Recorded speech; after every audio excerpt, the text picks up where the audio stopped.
Bonjour. Ah, t'as vu où on se retrouve de nouveau? Sur le petit chemin, parce qu'il y a un petit rayon de soleil. On est content. On a eu tellement froid aux os. Pourtant, il n'a pas fait si froid que ça, mais c'était hyper humide. Donc là, le printemps qui pointe le bout de son nez. C'est pas génial, ça? Ouais, ça, en tout cas, c'est ça. Oh, positive. Ça, on voit le verre à moitié plein, il fait beau, donc on est content. Même si rien ne va plus, faites vos jeux. De toute manière, on est habitué à ce que rien ne va plus. Bon, moi j'ai beaucoup débranché avec Internet parce que ça m'a tellement pris la tête, que ce soit Facebook, n'importe. Je fais des vacances. Ah bah oui. Parce que, et je t'assure que ça fait super du bien. Parce qu'en fait, ça rend addict. Et après, tu fais que ça, quoi. Tu passes des heures là-dessus. Bien sûr. Tu vis plus la vraie vie. C'est plein de trucs à suivre, donc tu il faut toujours suivre quelque chose. Ouais, c'est bien. Ah, bah, c'est bien, mais bon, ah oui, t'as une constance, hein. Là c'est clair et net. À bout d'un moment, tu deviens esclave. Tu deviens un instrument là-dedans, quoi. Bah oui, tout à fait. Donc voilà, tout ça pour dire que c'est... Et puis bon, les constats, c'est vrai, à un moment donné, on a dit beaucoup de choses. Maintenant, il faut se mettre à table. Oui, mais ça, chacun le sait, simplement. Bah oui, mais moi, c'est ce que je fais. Je parle pour moi. Simplement, l'histoire, c'est qu'on répète à chaque fois les mêmes choses, parce que c'est ces mêmes choses qui sont à répéter, quoi. Oui. C'est comme la nourriture, tous les jours on mange, alors qu'on dit tu manges aujourd'hui, pourquoi tu avais déjà mangé hier? On va pas recommencer. On pourrait manger une fois pour toutes. Une fois pour toutes, mais c'est pas comme ça que ça va. C'est une répétition constante des mêmes choses, etc. Et puis c'est très difficile de digérer certaines données. Tu as vu, comment ce qui s'appelle Fred avec les commentaires sur le dessin. Pour lui, il n'a pas... Fred, un de nos auditeurs. Oui, qui est d'ailleurs fort sympathique. Très sympathique, bonjour au passage d'ailleurs. Mais il n'arrive pas à comprendre que tout ce que ce corps fera est inscrit en lui à la naissance. Et cette phrase l'horripile, on va dire. C'est-à-dire, pour lui, elle n'a pas de sens, elle est absurde. Phrase du Maharishi, hein. Je comprends fort bien ça, parce que vu par un certain bout, c'est vrai que c'est comme... C'est vrai qu'il n'y a pas de... Ça touche la logique même, le bon sens dans le sens humain du terme. Ne peut pas suivre ce genre de choses. Oui, il dit que puisque c'est comme ça, alors bon, le voleur, qu'il continue à voler, puisque c'est inscrit en lui à la naissance. Mais si c'est pas inscrit en lui à la naissance, il volera pas. Donc il n'y a pas, tu peux pas. Tu vois, l'histoire, c'est que celui qui vole, il peut continuer de voler. Comme si cette phrase et cette façon d'adopter les choses deviendraient une excuse permettant de pouvoir continuer telle ou telle chose. Si tu continues telle ou telle chose, c'est que tu les continues. Mais tout d'un coup, pourquoi est-ce qu'il y a des gens qui ne volent pas? Ça leur vient pas à l'idée. Ils sont pas en train de lutter contre le vol, ça leur vient pas à l'idée pour eux. C'est pas inscrit en eux, dans la naissance. Pourquoi il y en a d'autres qui ne peuvent pas faire autrement? Qu'est-ce qui se passe? Pourquoi il y en a qui naissent homosexuels et d'autres... Que se passe-t-il réellement? Je parle pas de causes relatives telles qu'on va les trouver dans la psychanalyse ou toutes ces conneries là. Je parle, quel est le fondement de tout ça? Comment se fait-il? Fondamentalement, on vient avec nos casseroles, quelque part, des casseroles qui viennent de avant notre naissance, puisqu'il y a une transmigration d'un état à l'autre, d'une dimension à l'autre, on va dire. Donc on vient avec nos casseroles. Et ce sont celles-là. Maintenant, ces casseroles-là, on ne peut pas se contenter de cela. On a quelque chose à réaliser dans cette vie. D'ailleurs, il y a des choses qui sont... Excuse-moi de te couper, même si on ne part pas tous vainqueurs. Oui, mais on est tous plus ou moins logés à la même enseigne. De toute manière, Dieu ne fait pas d'injustice, qui veut dire qu'il s'occupe de tout un chacun comme s'il n'avait que lui à s'occuper. Comme une mère qui s'occupe de ses enfants,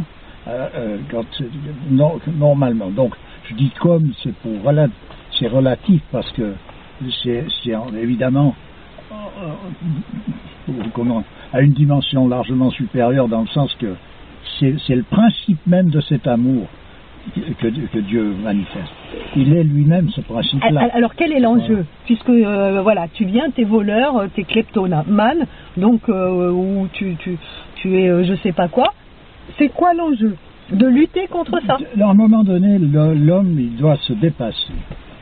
Donc, s'il ne peut pas se dépasser lui-même, Dieu lui fournit toutes sortes de situations qui lui permettent de se dépasser. C'est-à-dire, comme par exemple, quand on parle de la souffrance, j'en reviendrai à la petite Thérèse, quand elle dit « Je remercie Dieu particulièrement pour m'avoir permis de passer dans le creuset de la souffrance », c'est que la souffrance nous oblige à nous dépasser parce qu'on ne peut pas rester là. Bon. Alors pour en venir par exemple à l'histoire d'un voleur, il y avait un jour dans une propriété dans le Maharaja, un voleur qui s'est introduit dans la propriété. Et il était en train de se calfeutrer pour essayer d'aller faire son larcin. Et quand tout d'un coup il a vu les gardes, puis il était entouré de ses gardes à distance, mais il les sentait se rapprocher, il était perdu. Puis là-bas, à ce moment-là, ça rigolait pas. S'ils le surprennent, c'est loin la tête. Et puis on coupait la tête. On coupe d'abord, après on verra la suite. Donc lui, panique à bord. Qu'est-ce qu'il a cherché? Il s'est installé en position de lotus, de méditation. De cette histoire. Et il s'est installé comme s'il était dans une recherche spirituelle, c'est comme un saint qui est là, qui est en méditation. Quand les gardes sont arrivés, ça les a paralysés, là. Du coup, bon, ils ont été chercher le patron, le Maharaja, pour lui expliquer, voilà ce qu'on a trouvé. Et le personnage est venu, il l'a regardé, il a dit, vous le surveillez comme il faut. On verra bien, on peut pas chasser... On peut pas lui couper la tête. On ne peut pas chasser un saint qui est en pleine méditation, c'est pas possible. Donc, mais surveillez-le. Donc, il était sous surveillance continue. Donc, il ne faut plus qu'il se loupe, là. Tu vois, au moindre écart. Il était obligé de se dépasser. Et puis, en fait, il a fallu qu'il aille voler pour arriver à se dépasser. Il a fallu qu'il rentre dans cette propriété en infraction pour trouver la solution qui l'a amené à la sainteté, parce qu'il a fini saint, cet homme-là. C'est pour dire que les rouages du destin sont impénétrables. Donc, il faut bien comprendre ça, et ça ne sert à rien de vouloir venir installer la logique cartésienne avec le bon sens cartésien et oui, cette logique humaine à ce niveau-là, ça ne sert à rien. Donc il s'est pris à son propre jeu, finalement. Il s'est fait prendre à son... Il s'est fait prendre. C'est lui, voilà. Donc, si je comprends bien, Dieu t'emmène par tous les chemins là où tu dois aller. Ben c'est ça, et puis il utilise tous les moyens. Et la meilleure situation pour l'homme, celle dans laquelle il se trouve, c'est qu'il n'y a pas un emplacement, une situation qui soit en contradiction avec ça. Que l'on soit voleur, ou que l'on soit roi, ou que l'on soit... Que tu sois n'importe qui. Il te met dans une situation où tu dois pouvoir tout d'un coup relever la tête. Relever la tête, c'est-à-dire te dépasser. Tu dois pouvoir voir le décor pour ce qu'il est véritablement et non pas rester constamment dans une illusion. Donc c'est ça l'histoire. C'est pour ça que personne n'a le droit de juger qui que ce soit et quoi que ce soit. On peut juger la situation. Parce que les rouages du destin sont impénétrables. Bien sûr, mais... Regarde cet homme, d'un instant à l'autre, il est passé de voleur à saint. Voilà. Donc, qu'est-ce qu'on peut aller juger là au milieu? Et puis tu vois, il y en a d'autres, des personnages d'une envergure exceptionnelle. Tu vois Moïse qui était un assassin. Assassin, oui, il a tué. Voilà, voilà, etc. Mais disons, pour dire, c'est pas qu'on n'a pas le droit de juger, mais ces jugements, il faut savoir... sont relatifs.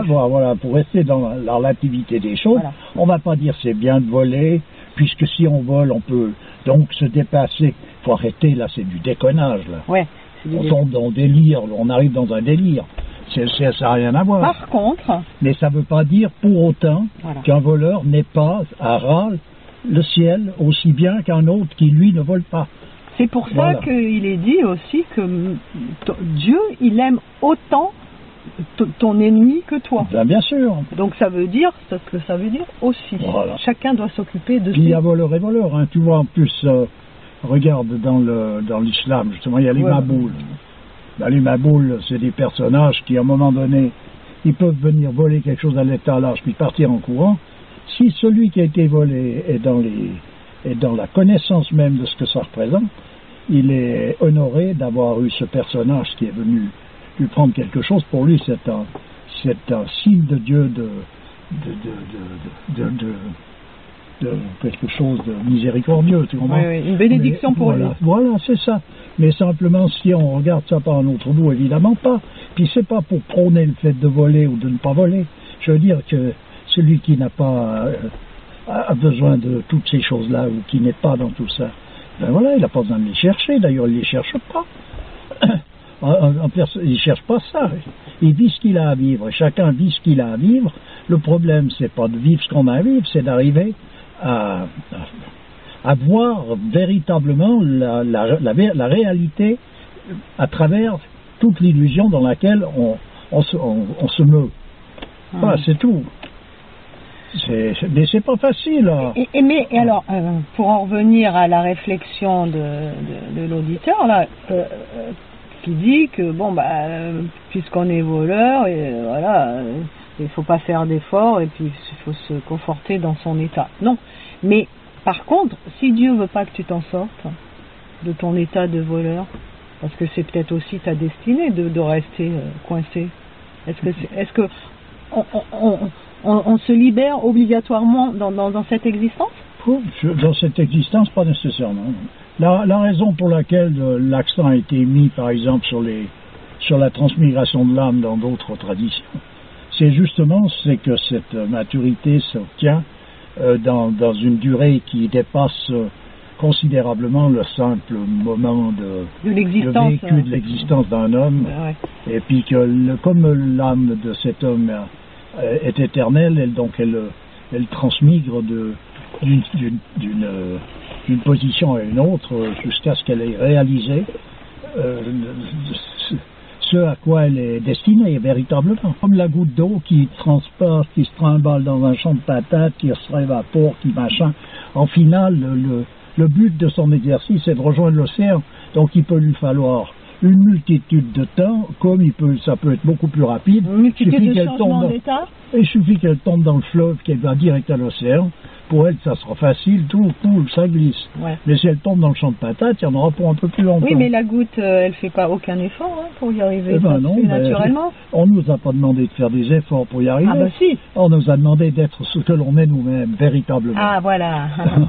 En fait, l'effort qu'il faut faire, c'est de contrecarrer tout ce qui a été mis en place pour qu'on soit justement pas nous-mêmes. Voilà. En fait, comme cette vie, c'est un non-sens. C'est vraiment un non-sens. On est absolument l'inverse de ce qu'on doit être. C'est-à-dire, on n'est plus des hommes. L'enjeu, il est compliqué pour nous, c'est de revenir à notre état originel. Ah ouais. C'est ça la complication, en fait. Comme M.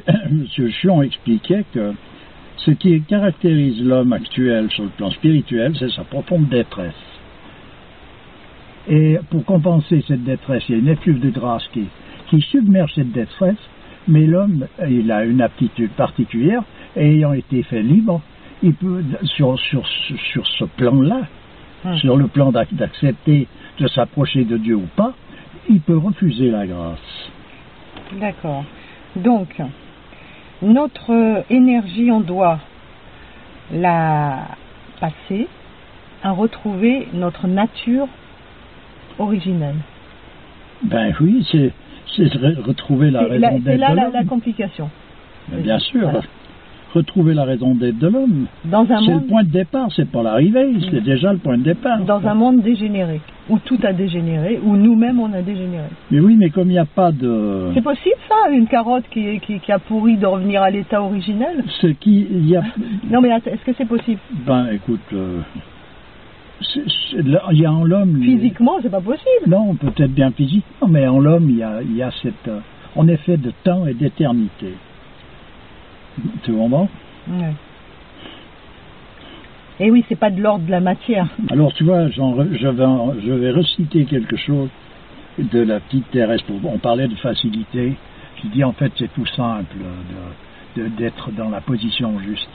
Et de la goutte d'eau qui se laisse bercer. La manière dont elle y va. En fait, il faut être dans l'ordre des choses. Voilà. Et on ne lutte pas contre le courant quand on est dans l'ordre des choses. On se laisse guider. Voilà. Mais pour arriver à cet état, c'est extrêmement difficile mais à notre époque. Ça peut vouloir dire que sur un certain plan, on est en train de lutter d'une manière continue. Ben oui, puisque le fleuve, qui doit aller dans un sens normalement, il a été détourné. Puis ça fait partie de notre destinée de devoir se battre d'une manière continue. Mais par contre, pour en venir à ce que je disais concernant la goutte d'eau, je vais te lire quelque chose de la petite Thérèse. Tu sais que j'aime beaucoup cette petite Thérèse. C'est ta copine. Ah oui, alors vraiment. Alors elle écrit ça. Pour moi, écrivait-elle à l'une de ses sœurs, je trouve la perfection bien facile à pratiquer. Bon. J'ai compris en effet qu'il suffit de prendre Jésus par le cœur. Il faut comprendre ce que signifie Jésus, pas voir ça comme autre chose que ce que c'est. Jésus, c'est l'Esprit divin incarné sous forme humaine, comme le Coran est l'Esprit divin, qui est sous la forme d'une écriture. Il faut bien comprendre ça. Donc il suffit de prendre Jésus par le cœur. Regarde un petit enfant qui vient de fâcher sa mère,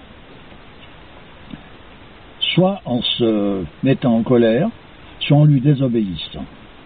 S'il se cache dans un coin avec un air boudeur et qu'il crie dans la crainte d'être puni, sa maman ne lui pardonnera pas sa faute. Mais tu l'as déjà dit ça il n'y a pas si longtemps. C'est égal, mais s'il vient lui tendre ses petits bras en disant « Embrasse-moi, je ne recommencerai plus », est-ce que sa mère ne le pressera pas aussitôt sur son cœur, avec tendresse, oubliant tout ce qu'il a fait? Cependant, elle sait très bien que son cher petit recommencera à la prochaine occasion, mais cela ne fait rien. S'il la prend encore par le cœur, jamais il ne sera puni. C'est-à-dire qu'un homme, il peut être dans une supplication continue à l'égard de Dieu. Seigneur, je vous supplie de monter la liberté de vous déplaire. Il peut être ça 24 heures sur 24. Ça ne l'empêchera pas peut-être de déplaire à Dieu. Sur le moment, il sera dans l'obligation de le faire, comme saint Paul qui disait « Je ne fais pas le bien que je voudrais faire, je fais tout le mal que je ne voudrais pas faire ». Mais il peut être dans cet état de supplication jusqu'à ce que d'attendre que tout d'un coup, Dieu va le prendre dans ses bras, puis tout va disparaître. Donc c'est ça, tu vois, cette disposition. C'est un état de, comment dire, on dit tout bas en arabe, c'est l'état d'être, comment dire, je trouve pas le nom quand tu demandes pardon, tu sais, l'état de, comment dire dans le christianisme. Bon, enfin bref, je trouve pas le nom, si je trouve, je marquerai. Donc c'est cet état-là, il faut être dans cet état. On sait qu'on a été créé faible. Si on se rate dans quelque chose, essayez toujours d'être humble et de le reconnaître et de demander pardon à Dieu. C'est ça l'attitude. De toute manière, il faut demander à Dieu la possibilité de se rapprocher de lui. Un petit enfant, il cherche quoi? Il cherche à rentrer dans les bras de sa mère. Eh bien nous, c'est ce qu'on cherche à être dans les bras de Dieu. C'est tout. C'est le seul but de l'exercice. Après tout ce qu'on vient rajouter par-dessus, oui mais non mais, oui mais non mais. Alors justement, la religion en général, et l'islam en particulier, paraît être une religion contraignante. Hein? Ça paraît être une contrainte. Pourtant, c'est pas ce qui est dit dans le Coran. Hein. C'est pas ce qui est dit dans le Coran, parce qu'il y a tellement de commandements du prophète Mohammed pour faciliter la religion et éviter d'en inspirer la répulsion aux gens, tu vois. Il y a plein de hadiths, d'éviter d'inspirer la répulsion et de faciliter les choses au lieu de les rendre difficiles. La facilité, en fait, c'est une miséricorde de Dieu. Hein. Allah veut pour nous. Alors ça, c'est dans le Coran, c'est une sourate, c'est dans la sourate Al-Baqarah 185 où il est dit Allah veut pour vous la facilité, il ne veut pas la difficulté. Autre sourate, Taha, le 1 et 2, où il est dit nous n'avons pas fait descendre le Coran pour que tu sois malheureux, si ce n'est qu'un rappel, etc. Donc, voilà. Donc on voit bien que la miséricorde de Dieu dépasse sa rigueur. Autre citation, Seigneur, c'est dans le Coran aussi, El-Baqara, toujours la vache, 286.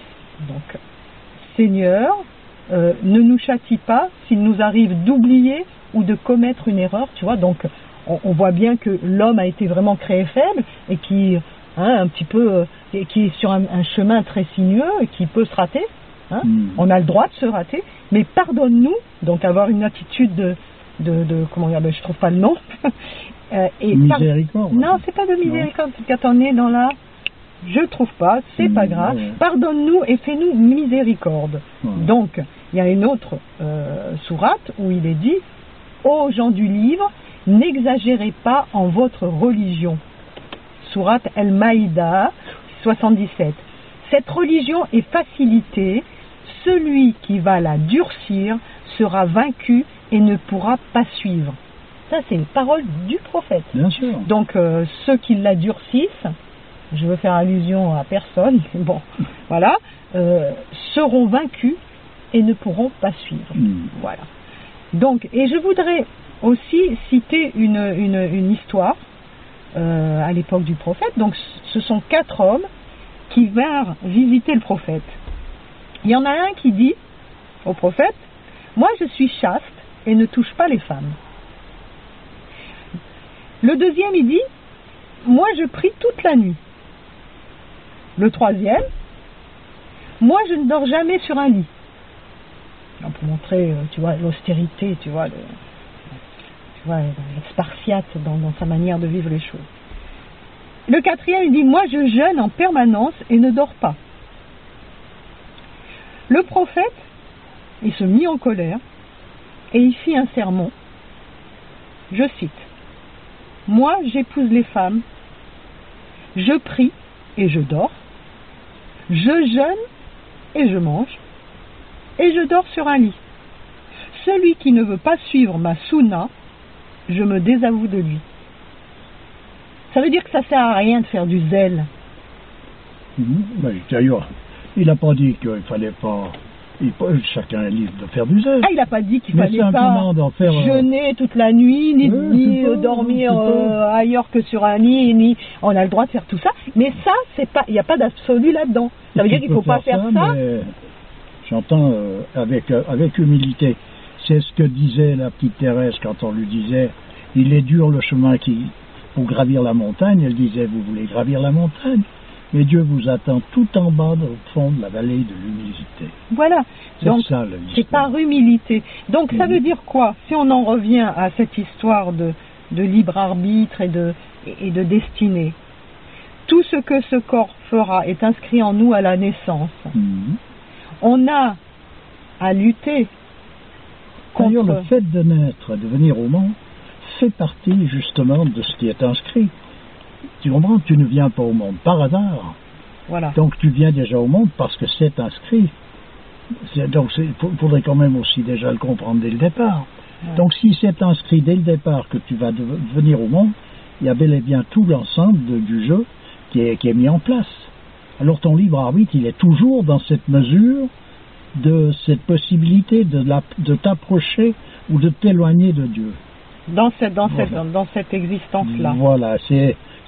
Voilà, dans cette liberté-là. Voilà, cette liberté, elle t'est donnée à ce niveau-là. Pour en revenir au voleur, je pense qu'un voleur qui supplie Dieu toute la journée: Seigneur, je vous supplie de monter la liberté de vous déplaire, il est plus près, il est en train de se cramponner après la barre, et il est plus près de Dieu que celui qui fait la prière, mais qui n'en a rien à foutre. Oui, qui fait la prière toute la journée par habitude, par ostentation, pour faire joli par rapport à son entourage. Ou alors par mauvaise conscience, tu vois, c'est souvent ça. Voilà, donc c'est pour ça, pour dire c'est compliqué.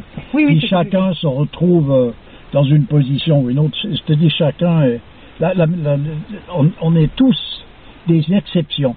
Autant nous sommes tous frères, c'est vrai, autant on est tous des exceptions. Voilà, donc chacun se retrouve dans une position, dans une posture, dans une situation qui correspond pile à ce qu'il lui faut, et puis c'est tout. Donc c'est pas parce qu'on subit, entre guillemets, une destinée, qu'on n'a pas notre libre arbitre là-dedans, Et notre libre arbitre, on le répète, c'est le fait de vouloir s'approcher ou pas de Dieu. Et pour ça, on a lutté pour revenir à notre état originel, puisqu'on a été quand même vachement,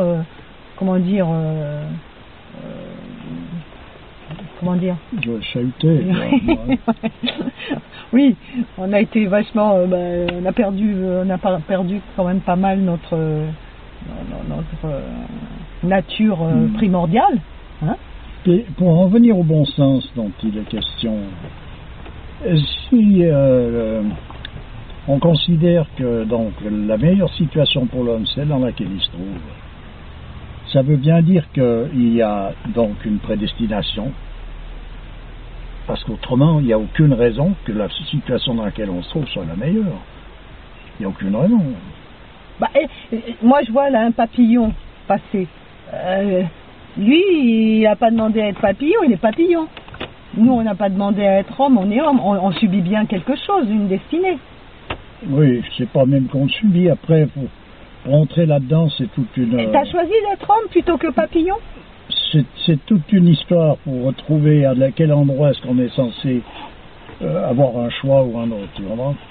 L'histoire, c'est que tout simplement, la meilleure situation étant la meilleure pour l'homme, la meilleure dans laquelle il se trouve, ça veut dire qu'il y a une prédestination, donc le destin est quelque chose qui est absolument inéluctable. Ouais. Tu vois, autrement, et comme il y a une justice fondamentale qui n'est pas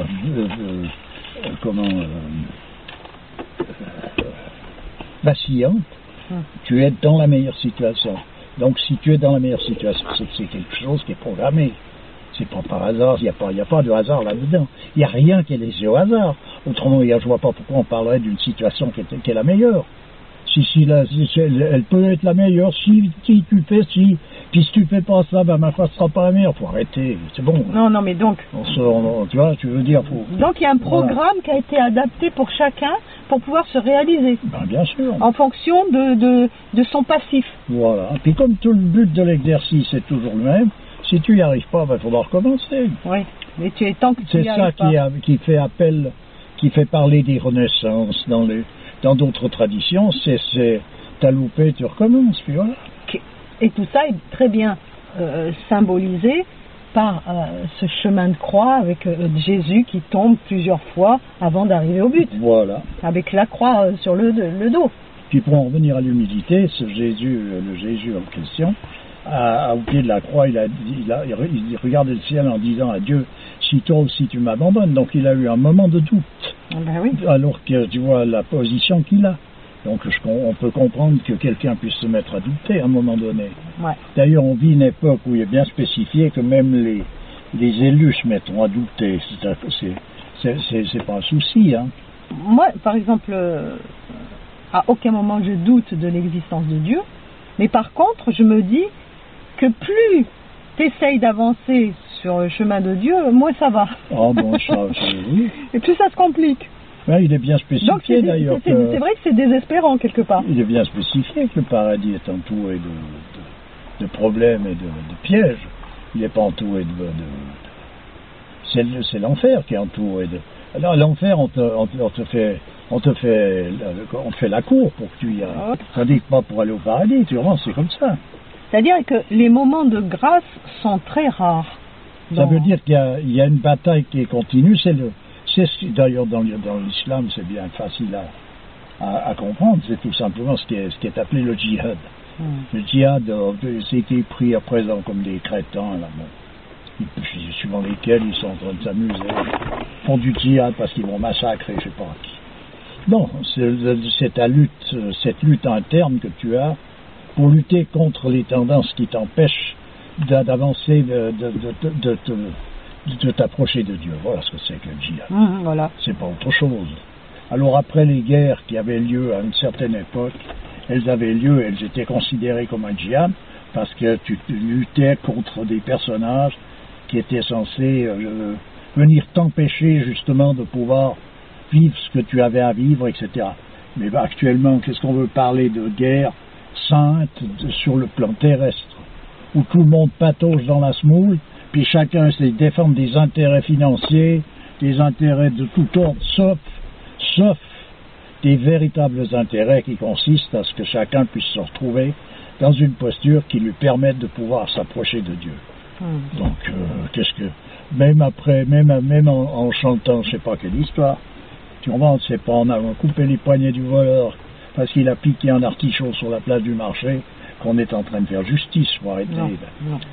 Tu vois, je veux dire, c'est de l'absurdité. Surtout s'il est dans l'obligation de voler parce que le système dans lequel il est injuste, un système qui l'oblige à mourir de faim s'il ne vole pas pour manger. Par contre, ces choses-là font partie de la destinée de l'humanité.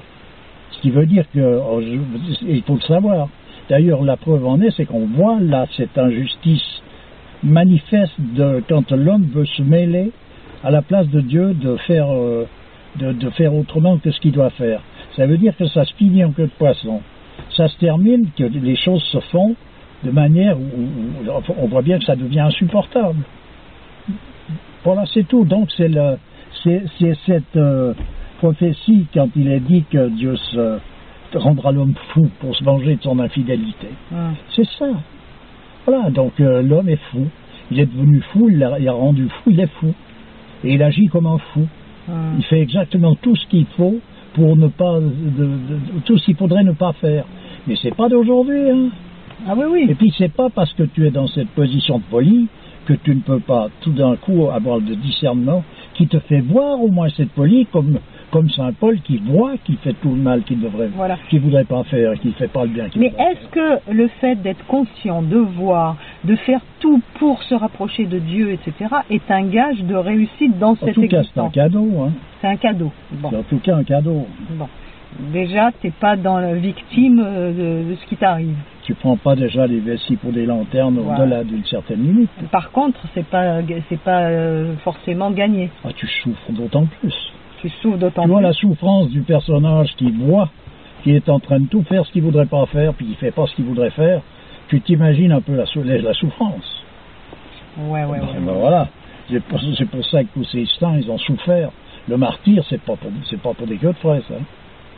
Tu comprends? Oui. Voilà. Enfin, c'est pas facile à résoudre comme ça de but en blanc, et simplement en appondant les trucs les uns à côté des autres. Mais je comprends bien cette manière, comme il explique ça, je comprends bien. Je comprends bien qu'on passe par là. C'est normal de passer par là. C'est pas une anomalie. Au contraire, pour moi, il s'intéresse beaucoup à tout ça pour pouvoir parler de cette façon-là.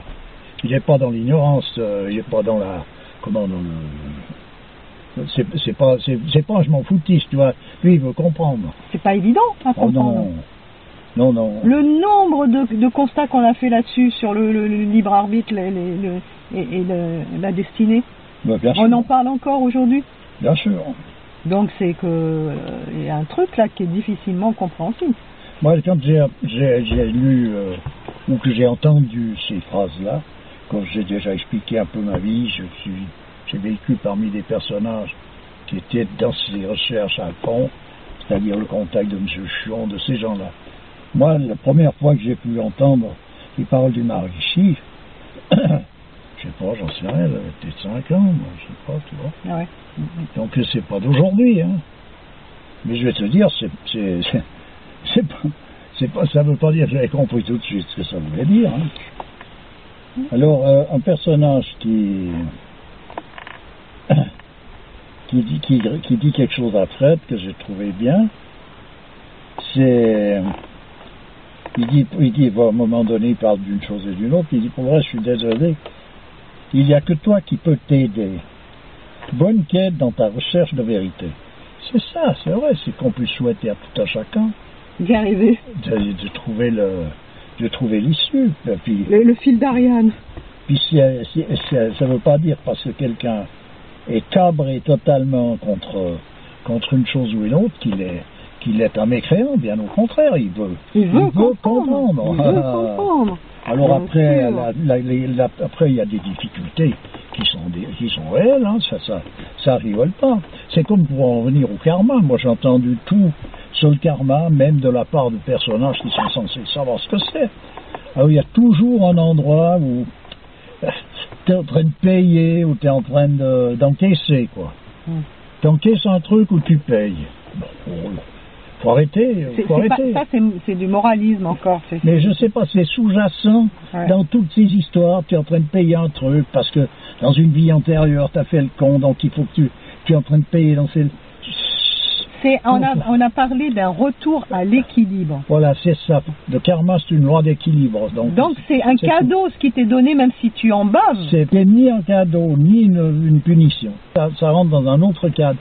Mais tu sais, tu te souviens, moi, avant d'adhérer à tout ce que tu dis, le nombre d'engueulades qu'on a eues entre nous, parce que je comprenais pas certaines choses. Bah oui, mais j'étais obstinée. Je parle pas de mon obstination, la mienne d'obstination. Ah bah oui, mais moi je me suis heurté à des incompréhensions. Un personnage auquel je pense souvent avec tendresse, c'est mon père, qui a réussi à me supporter. Ah oui. Je peux te dire qu'il faut en avoir il faut en avoir ça, il faut pas avoir la foi. Tu vois? Parce que toi, t'étais rebelle en plus. Ouh là là. Aïe aïe aïe. Là, tu vois, t'as réussi à te soumettre. En tout cas, dans une mesure, je te dis, messieurs, disons que j'ai réussi. Je n'ai même pas jusqu'à dire que j'ai réussi parce que tous les efforts que j'ai pu faire, ça paraît insignifiant à côté de, à un moment donné, ce qui nous est offert. Tu vois, c'est l'histoire de la petite Thérèse, c'est le part du petit enfant qui veut grimper la marche d'escalier pour rejoindre sa mère. Il faut qu'il insiste toute la journée pour y arriver. Il n'y arrivera même pas à grimper la première marche. Mais un jour ou l'autre, Dieu descendra et le prendra dans ses bras. Sa mère descendra, le prendra dans ses bras, attendri par l'effort qu'il est en train de faire. Voilà l'histoire où elle est, parce que de nous-mêmes, qu'est-ce que tu veux qu'on fasse les matins? On n'est pas dans un esprit, on n'est pas dans un club sportif, tu comprends? C'est pas une compétition. Voilà. Mais à un moment donné, il va changer d'état, ce petit enfant, et devenir un enfant plus grand, et il arrivera à monter cette marche. Non, il n'arrivera à rien du tout. Il arrivera à assister jusqu'à ce que Dieu le prenne dans les bras. Voilà ce qu'il arrivera. On arrive bien à monter des escaliers. Oui. Là, en l'occurrence, c'est comme ça. L'homme, il reste petit par rapport à Dieu. Ah oui, d'accord. C'est sûr. Voilà.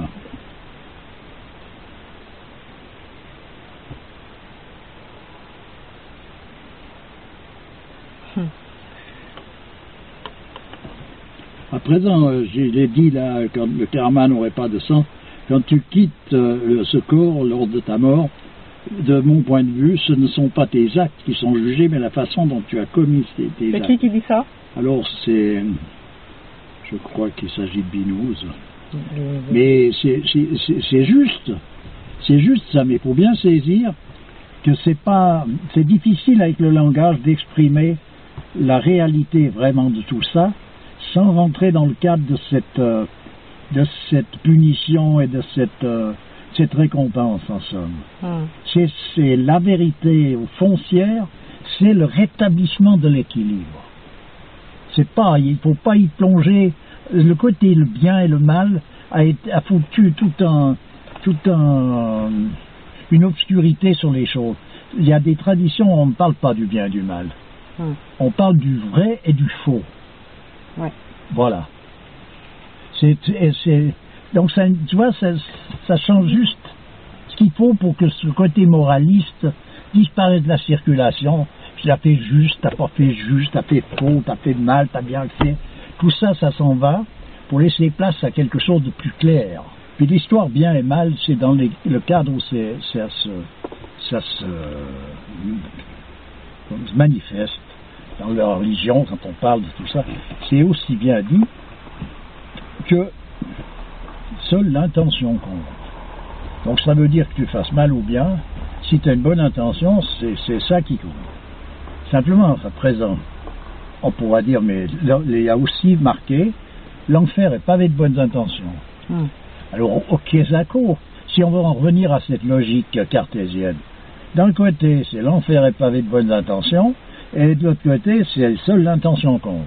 Et puis aussi, quand tu vois les gens là actuellement qui sont en train de détruire la planète, ils ont tous des bonnes intentions de bien faire. Hein. Et pour dire là, donc cette intention, elle n'est pas à prendre au degré d'une intention sentimentale de sensation. C'est une intention qui est purement, je veux dire, intellectuelle dans le sens où Guénon parle d'intellectualité, c'est-à-dire de l'intuition intellectuelle qui est le rapport que l'on a direct avec Dieu. C'est pas un sentiment de vouloir bien faire ou de vouloir mal faire. Là, on tombe en dessous de toute animalité. Donc c'est l'intention. Même les animaux n'ont pas ça. C'est l'intention d'être, de pas déplaire à Dieu en fait. Voilà, c'est ça. Voilà. C'est pas l'intention de nous faire plaisir ou de faire bien pour qu'on soit content ou que Pierre et Paul soient contents ou de paraître. Non, c'est l'intention de plaire à Dieu, quoi qu'il en soit. Même si on déplaît à son entourage. C'est ça. Alors, pour plaire à son entourage, c'est compliqué. Il n'y a qu'à voir l'histoire d'El-Khidr avec Moïse. Il y a un sac de nœuds, là. Hein. Oui. J'entends. Faut se le faire, hein, le truc. Oui, il ne comprend pas pourquoi El-Khidr, c'est Moïse qui ne comprend pas pourquoi Moïse fait telle action, etc. Parce qu'il y a un sens caché. Et voilà. Donc, et puis El-Khidr lui dit, tu as une connaissance que je n'ai pas et moi j'en ai une que tu n'as pas. Voilà. Hein? Ouais. Mais ils sont les deux en rapport direct avec Dieu. Voilà, alors qu'ils sont en contradiction totale à un certain endroit. Ils ne sont pas sur le même plan. C'est une histoire de plan. Non, c'est même pas le même plan, c'est que tu t'imagines, c'est infini, le principe fondamental est infini, Dieu est infini. Donc toute possibilité, on peut pas limiter les choses. Donc voilà. Tu veux dire qu'ils sont dans la relativité? Et comment est-ce qu'il faut un bonhomme qui va, par exemple, tu as des personnages qui sont la douceur même, qui sont la tendresse, qui a fait la révolution à la manière dont il l'a fait. Oui. Hein, on dit qu'il a fait cette révolution de la façon dont il l'a fait. Et tu vois un Gengis Khan qui lui aussi était en accord avec le principe universel.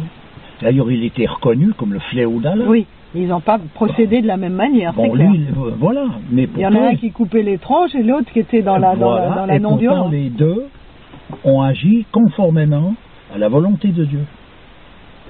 Après, vas-y là, tu vois aussi. C'est quoi l'expression? Il y a 10 000 possibilités d'expression des choses. Du bien, même du bien. Du 10 000, je ne sais pas si. Non, mais il y a plusieurs en tout cas. Je sais pas si. Mais enfin, c'est significatif. Tu comprends? Alors il faut essayer de creuser pour comprendre tout ça, quoi. Ça prend du temps, il faut être patient. Faut être patient. Mais on en arrive à des espèces de court-circuits où à un moment donné. C'est sûr, parce qu'on pourrait dire, tiens, il y a eu un tsunami, combien de millions de morts, Dieu est méchant. Oui, puis on peut dire, ils sont enfin libres, ils n'ont plus de soucis. Ils sont partis, en fait. Ils sont sortis de la galère. Les bons s'en vont, les mauvais restent, on peut tout dire, quoi. Tu vois, mais c'est que jamais on dit par rapport à quoi. Non, par rapport à notre perception, qui est quand même vachement limitée sur une échelle, alors, qui est très réduite, quoi. Où est la réalité foncière de tout ça? Ça se complique. C'est comme quand il est dit que tout est illusion. En fait, c'est vrai que tout est illusion. Simplement, l'illusion, elle est donc quelque chose aussi. Elle n'est pas rien, l'illusion. Alors que ça soit une illusion, c'est toujours par rapport à. On est dans la relativité. Ce que tu vois, c'est une illusion par rapport à ce que tu crois voir. Mais est-ce que tu devrais voir? Mais ce qui est vu voilà, mais ça ne représente pas ce qu'on croit que c'est. Voilà. Donc l'homme à présent... Un mirage, on le voit. Voilà. Il ne représente pas ce qu'on croit qu'il est, c'est-à-dire de l'eau. Hein. Il le représente, mais il n'est pas ce qu'on croit. Voilà. Il représente l'eau. Il représente mais il n'est pas de l'eau. Mais il n'est pas de l'eau. Bon, ben voilà, c'est ça. C'est l'histoire du paradis perdu que chacun cherche partout, sauf à l'endroit où il l'a perdu. c'est la même histoire. Tu comprends? C'est que finalement, c'est toujours un truc. On est dans l'illusion. Voilà. Alors, pour comprendre ce que signifie cette illusion, ça ne veut pas dire que les choses n'ont pas de réalité du tout. Cette illusion, elle est simplement que l'on prend ça pour autre chose que ce que c'est. Voilà. Donc voilà, l'illusion n'est pas ce qu'on croit qu'elle est. Voilà, c'est ça. Tu vois, entre prendre une chose pour autre chose que ce qu'elle est, ça ne veut pas dire que la chose n'est pas. Donc on a une vision illusoire de l'illusion.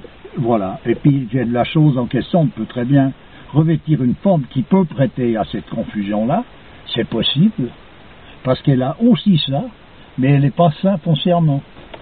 Et quoi pour en venir aux religions? Quand dans l'islam il est spécifié que la religion c'est comme un beau vêtement qui recouvre quelqu'un. Tu vois, donc tu as un beau vêtement magnifique. Donc c'est la religion. Tu vois ça, c'est magnifique partout. Tu regardes ça, tu es ébloui par ça, tu es admiratif là-dessus, tu vis à ce contact-là, c'est la vérité qui se manifeste. Bon, après il y a d'autres personnages qui eux viennent toucher parce qu'ils veulent savoir quel est le tissu avec lequel on a fait ça. Tu vois? Puis il y en a d'autres qui vont encore plus loin, ils veulent savoir qu'est-ce que recouvre cet habit. Tu vois? Donc tu vois ces degrés différents qu'il peut y avoir dans une recherche. Ouais. Il y en a pour tout le monde. Ah bon oui, alors là, je te dis, personne n'est laissé à l'abandon. Quelqu'un qui veut chercher plus loin, il peut. Quelqu'un qui veut s'en tenir à ce qui lui est donné, avec la religion, les préceptes, et se contenter de cela, il peut. Oui, puis Dieu donne à l'homme non seulement des problèmes à résoudre, on pourrait dire, mais en même temps, il lui donne toutes les clés lui permettant de pouvoir le faire. Tu vois, c'est pour ça qu'on ne peut pas... Tu vois, sentimentalement, on va regarder ce qui se passe actuellement. On est dans des horreurs. Ah ben alors là... Dans des horreurs avec des enfants, des femmes, des hommes, des animaux, c'est l'horreur. Il n'y a pas un endroit où il y a quelque chose qui tient debout. C'est de la saloperie, c'est rien d'autre. Ah oui. Donc on pourrait dire s'il y avait un Dieu, comme certains le disent, il ne laisserait pas faire ça. Voilà, il ne laisserait pas faire des choses comme ça, etc. Je comprends bien, moi, ça. Je comprends trop bien qu'on puisse penser ça. Hein. Ouais. Simplement, ce que je sais, c'est que c'est pas comme ça.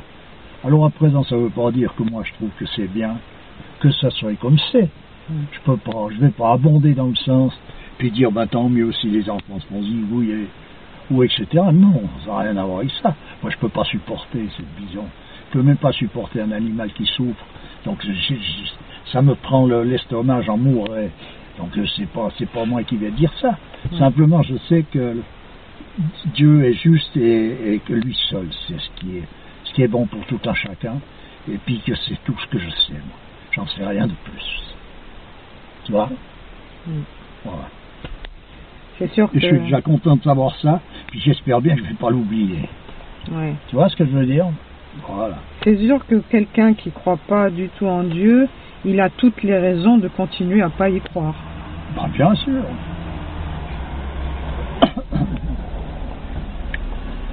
Mais en même temps...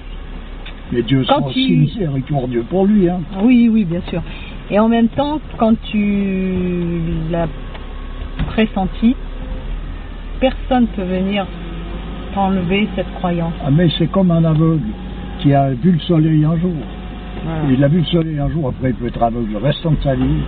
Tu lui dis que tu lui fais avouer que le soleil n'existe pas. Il te dit, il avouera même sous la torture, mais au fond de lui-même, il sait très bien qu'il existe puisqu'il l'a vu. Ouais.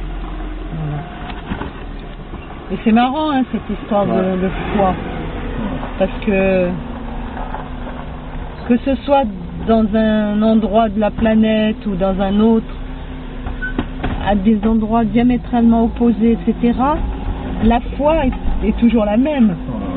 Cette sensation de l'existence de quelque chose qui te dépasse. Et puis c'est puissant, hein, et c'est puissant. La foi déplace les montagnes. Oui, et puis c'est puissant et en même temps, ça peut donner une fougue. Ah oui, bien sûr. Une volupté. Regarde Rumi, comment il a été complètement transcendé par des états spirituels pour ne citer que lui, hein, parce que même dans le monde chrétien c'est pareil, dans le monde hindouiste c'est pareil. C'est quelque chose qui te transforme quand tu as des états émotionnels très forts. C'est puissant.